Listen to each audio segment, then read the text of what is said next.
Ayan. Mumuna eh. Abiyan ha. Magkaya.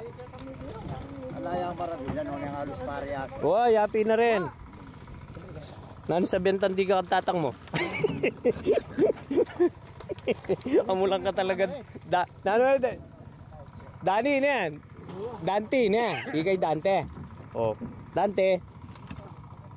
Sasabihin ko na po yung presyo para alam nyo na lang, Kuya Dani. Uy, sobra ba? Mas manyaman. Oh. Wow. Yan, yapi nito. Oh, doon tilapia. Yan. Oh, kain na kanya Lope. Di sa 6 medya. Oh, 17 muna eh. Sige, sige, pagbigyan nyo na.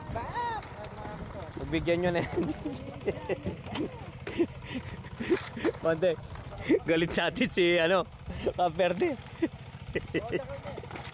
Nawala ano rin nga luwan. Nawala rin nga luwan mo nyo. Biyana ka na ako. Okay. Nahanap ni Kuya Perde yung mga tatluan na tinatawag eh. Apatan yung nakikita lang eh. Maganda daw yung diga eh. Ito yung fish pan na pinagkuhanan natin. Malo ko pa nga. Pinamakarga. Ayan. Pa yung hinahanap na size ni Kuya Perde, pwede naman tong isda oh. Yan oh. Yan oh. Dapat na lang. Ayan oh, apatan. Oh. Tatluan yung hinahanap. Ang kagalingan niya, nakatawad lang. Ganun ang diskarte ni Kuya Perde. Natawaran niya lang yung isda. O, pagkakatuwa niya ako mo ito. Yan, lapit mo lang yung puwitan niya dito. Sige. Sige, pre, diretso gulong.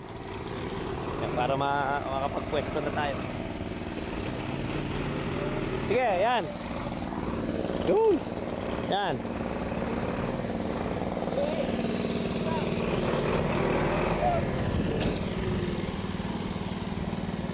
Pre, nandiyan ka pala. Ah. Nandiyan ka. Ah.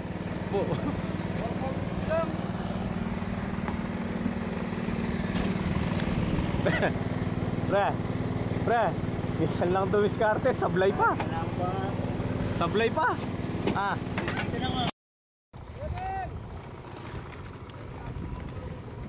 Pare, tutok na tutok si Arin Bunso, kaya wala kang masabi niya.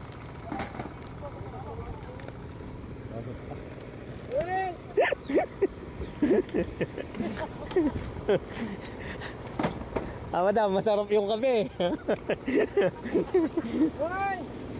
Ayan o.